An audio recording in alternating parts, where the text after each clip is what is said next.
The Doctor Who Alhambra Podcast. Real Doctor Who fans with real Doctor Who opinions. Hello and welcome to another episode of the Doctor Who Alhambra Podcast, a podcast dedicated to discussing and reviewing all things Doctor Who, Big Finish, and other science fiction stuff that tickle our fancy. In this episode 392 of the podcast, I, Brett, will be going solo and just discussing some of the news items that have come across my desk. Stay tuned for the bigger news items that will come out, a short time later in a following episode, because I do think I want to do a little bit more of a deep dive than just a pure reaction. Now, that could influence, the amount of people that download and listen to the podcast. But for me, I feel as though, I appreciate all the listeners of the Doctor Who Alhambra Podcast, those of you that have joined and have been with us since the inception, as well as those that have come along the way, as those of you that might just be new to the podcast. We do appreciate it. Please, like, subscribe, wherever you listen to the podcast. Give us feedback. Email the show at alhambraaudio@gmail.com. You can at alhambraaudio@gmail.com. Yep, that's the email address. And then you can tweet the show at Alhambra Podcast. DMs are open. So, without further ado, I'm going to just go through some of the news items, give my thoughts on them, and then just stay tuned for the future podcast, which, me and Liam may need to, come up with some time because, there is some news, baby. All right. So, starting off, Nabil Shaban, the actor who classically portrayed the devilish Syl, passed away recently. Now, this is such a sad loss in the Doctor Who family universe. His character is, probably one of my favorite ones that didn't really have many reappearing, shows, unlike, Cybermen, Daleks, obviously, even the Centaurans or whatnot. I mean, if you think about it, we don't really see many of the repeat Daleks coming back and back often. Same with Cybermen. Same also with minus Strax, and that happens to be a stupid Stephen Moffat thing, which I would really like to go away and never come back. But but Syl, as played by Nabil Shaban, is such a phenomenal character, and I think it's sad, personally, that because of him, it's not sad, because of him, because of what he wanted to do, if you watch some of the special editions of the Vengeance on Varos DVD, or if you have the Blu-ray or whatnot, just what he did, what he wanted to do with the character, how to make himself a little bit more, the character of Syl, more slimy, more whatever, and then just how he is, because, he was, diagnosed as a child with brittle bone osteogenesis imperfecta or whatnot, needing lots of care or whatnot. But you know what? He used what he had, and he used it and had an idea of how to take the character of Syl into just such just a perfect villain, somebody detestable. And that is what I really appreciate about the character. And what I appreciate about Doctor Who, sadly, we have our current era, the RTD Part 2 era, who, sadly, as great of a job as Nabil Shaban has done, because he and his production team sees, people who are different as, cannot play villainous characters, we would have lost out on just a phenomenal actor with a phenomenal character, and I don't see anybody being able to do Syl quite again. Kind of like, when you think about what the original idea was for Jabba the Hutt, some kind of, guy that, Harrison Ford, was supposed to meet, and, we've since got the special edition of Star Wars, which doesn't really work, but you know what? The change of the character from just a humanoid to this was, I think, really took Jabba the Hutt up a notch. To have somebody, just an average Joe, play Syl because, RTD and his current production team cannot see anybody with a disability as being a villain, I feel as though that would have taken the character, the memorability down a huge notch. And I think it does a disservice to everybody. And so I am very appreciative of Nabil for using all that he had to create such a memorable character that was first seen on Vengeance on Varos. Then we saw him in Mind Warp, and then he came in. He came back in the role and with Big Finish. And I think he had 2 episodes. I think one was not a Constance episode. One was who was it?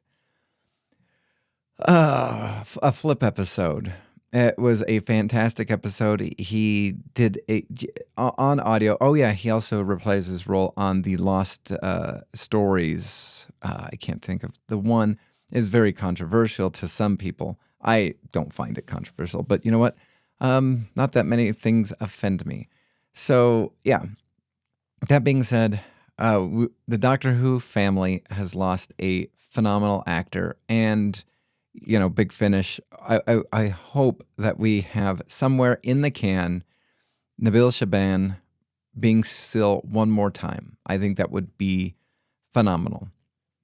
Other news in the Doctor Who world is the Christmas special. I'm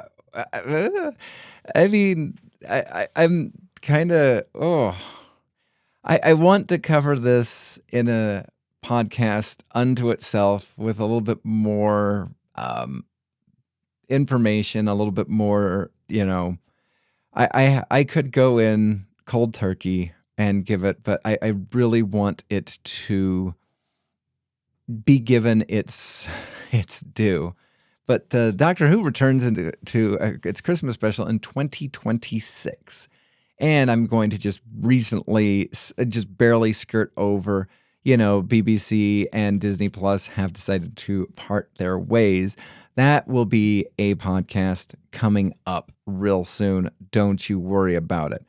The series will be a special episode written by current showrunner, our Russell T. Davies, and produced by Bad Wolf with BBC Studios for the BBC. It's going to be interesting to see what partnership company, where this is going to be played on. Because in all honesty, if it's not Disney Plus and if it's not, my one annoyance with HBO Max is they never had up any of the Doctor Who series when the current episodes were being aired. Normally for a streaming service, an episode would air and then the next day it would be available on streaming. But, back in the 13th Doctor era, it wasn't doing that. And it was, I will say somewhat obnoxious as a fan. But you know what? Unlike Disney Plus, I was able to just pick them up on iTunes so I could watch it the next day and it just kind of be part of my digital catalog. Now, Disney Plus was disallowing anybody from purchasing iTunes episodes because I think they really are trying to drive people. A couple of years back, it was believed and rumored that Disney was going to not allow. What do I want to say? They were not going to do physical media. They want a central hub landing spot, making everybody want to go to Disney Plus to stream all their stuff, which is fine, unless they create like a dumpster fire called Willow, and then they remove it from their servers and basically taking a tax write-off because just how bad, according to so many people who watched it, it was. I can't say it was bad or it was good because I didn't watch it because I don't like Willow. I never liked Willow. I did not like the original Willow. Had no intention of ever watching the modern one. But from what I've heard, it was a dumpster fire, and Disney saved money by jettisoning it off of their servers. And now it is only available probably on pirate sites. Arr. So, according to DoctorWhoNews.net, the BBC has confirmed that Doctor Who will return to the screens at Christmas 2026. And they also have the BBC director of drama, Lindsay Salt, says, "We'd like to thank Disney Plus for being a terrific global partner and collaborator over the past 2 seasons, and for the upcoming war between the land and the sea." That is going to be a podcast unto itself. The BBC remains fully committed to Doctor Who. Of course it is. This is like your biggest IP. That I've talked to Liam before, and I think with Legion, I think one of the main reasons why Disney wanted to help stream Doctor Who is they're just an IP, collection right now. They're an IP collection company. You have all of their Disney princesses and whatnot, and then they scoop up Star Wars, and then they scoop up Marvel. I could only imagine because people are not paying their licensing fee that BBC is probably hurting just a tad bit more.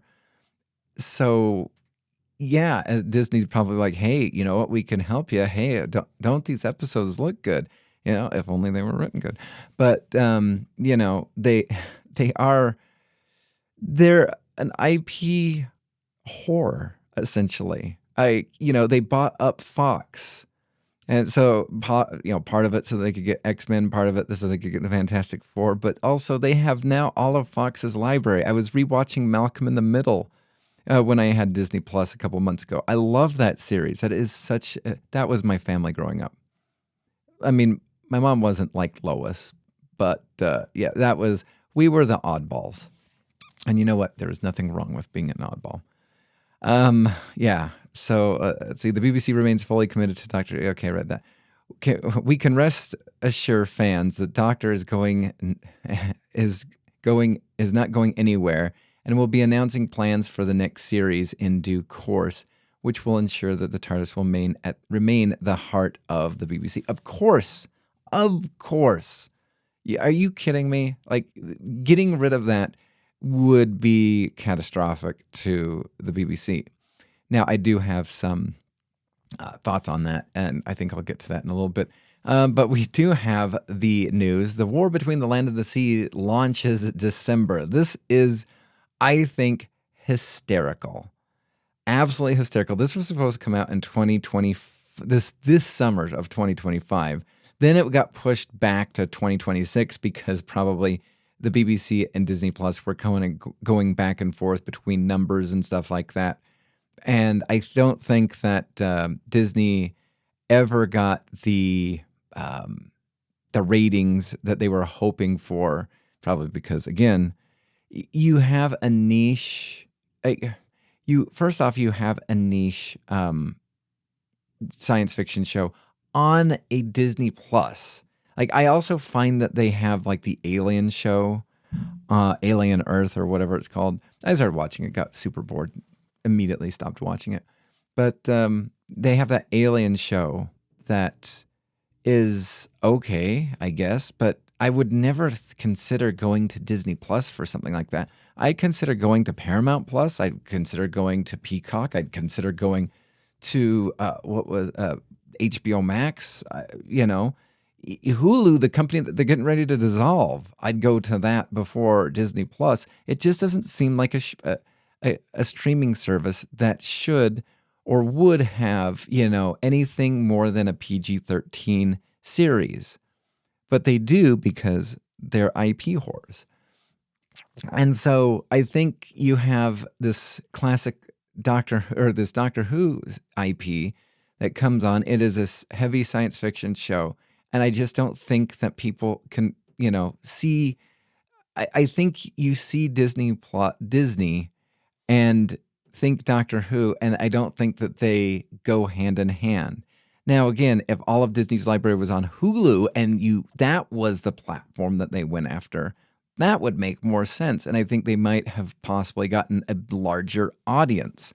But when you're the house of the mouse, and that's, what your streaming service is called, well, I think it's rooted in failure personally. That's what I think. I'm not a marketing genius. That's just what I think as just some guy. But you had the War Between the Land and the Sea got pushed to be 2026 because there's possibly going to be some connection, some future plans between Disney and the BBC, and it didn't work. And so now, probably because the partnership is dissolved, it has now been turned to December of 2025. Like this series is so sad. Like this series, I want to say, is sadder than Doctor Who Class. And Doctor Who Class is a dumpster fire on top of a dumpster fire. And so I think the War Between the Land and the Sea is a dumpster fire at Chernobyl after the explosion. Like, oh boy, we need to put this fire out. And also there's, nuclear waste that is going to be killing us at the same exact time. All right. So according to this, it says the BBC has announced the latest Doctor Who spin-off, The War Between the Land and the Sea, due to launch in the UK and BBC iPlayer and BBC One this December. Interesting. Didn't say anything about Disney Plus. The 5-part series will showcase how worlds react when a fearsome and ancient species emerges from the ocean. Uh-huh. Oh my gosh. Yeah, it is. If it was The Underwater Menace with Professor Zaroff, it would work. It would. Oh, I hate this so much. All right. Dramatically revealing itself to humanity. So wait, the Sea Devils with the Third Doctor in the 70s and or possibly 80s never happened. Okay. Warriors of the Deep with the Fifth Doctor, the Sea Devils, and the Solarians. It never happened. Okay. I'm not even going to go into any of the Gary Russell book that may or may not have happened because, we may or may not want to. That's the interesting thing that I was thinking about as I was listening to Big Finish audio today, is how often people who write for the show nowadays, who some of them were the BBC Virgin book authors also, have pinned themselves to a corner, not acknowledging that things could happen in between timelines. It only exists in certain aspects. What was it? I want to say, was it the Journey to the Center of the TARDIS? There was an instant where we hear a cloister bell. And the Doctor says that's the first time that bell has rang since Legopolis or something like that, which is totally false. Totally false. And it's just, you go into Big Finish, you go into some BBC books, some Virgin novelizations. It's totally false. So why do we paint ourselves in corners regarding, the possibility of things happening that are unseen, but could also be part of the whole Whoniverse? Just an interesting thought. Anyway. The 5-part series showcases how the world... dramatically... Featuring star-studded cast as Russell Tovey, not as the person that we saw him on Voyage of the Dam. Let's see, somebody as Salt, Gemma Redgrave. She gets to reprise her role. Ruth Mandalay as Shirley Ann Bingham. And, okay. And it says the series is produced by Bad Wolf Studios and BBC and Disney branded television and will air on BBC iPlayer in December and exclusively on Disney Plus outside the UK, where available in 2026. So the only people that get to watch it day and date of are people on the BBC iPlayer and on BBC One. So when it comes time to being released, and this has been my biggest complaint for a lot of some of the Doctor Who ideas, especially Class, when they aired it on their BBC Three streaming version of it, not even on BBC One, and then they didn't even air it in America. And then when it does finally air, they don't get any of the ratings, and it's almost like, well, why didn't you watch it? We did. It got pirated, you see. Arr. So, I'd be curious to find out if this is kind of like BBC's like FU to Disney. Like, yeah, you can stream it. Nobody will watch it because, it's going to have been pirated. So, thank you for the money and all the fish. The series was created by Doctor Who showrunners and executive producer Russell T Davies, who has written this series. He has written a lot, and a lot of it has not been good. And executive producer Pete McTeague. In addition, executive producers for Bad Wolf are Joel Collins, Julie Gardner, and Jane Tranter. The series is directed by Dylan Holmes Williams and Lorne Baffle, the show's composer. Okay, all right, well, yeah. Then I'm not going to get to the whole racist thing on this episode. Stay tuned for that. I have not done a podcast in a while. Wanted to get one out for the fans of the show so that I can, not check one off the checklist, but you know what? I have been missing talking, listening, discussing Doctor Who. And man, this 20 minutes has been fun. So please stay tuned for future podcasts. Please check in with us on the past podcasts. What are your thoughts about all the stuff that we have, said throughout the years? Please email the show at alhambraaudio@gmail.com. You can tweet the show at Alhambra Podcast. DMs are open. And until next time, we will see you in time. You have been listening to the Doctor Who Alhambra Podcast. Doctor Who is owned and trademarked by the BBC. Doctor Who Alhambra is not affiliated with the BBC or Big Finish. No infringement is intended. Visit our website at alhambrapodcast.weebly.com or email the show at alhambraaudio@gmail.com. Tweet us at Alhambra Podcast. That is ALHAMBRA Podcast. Thank you.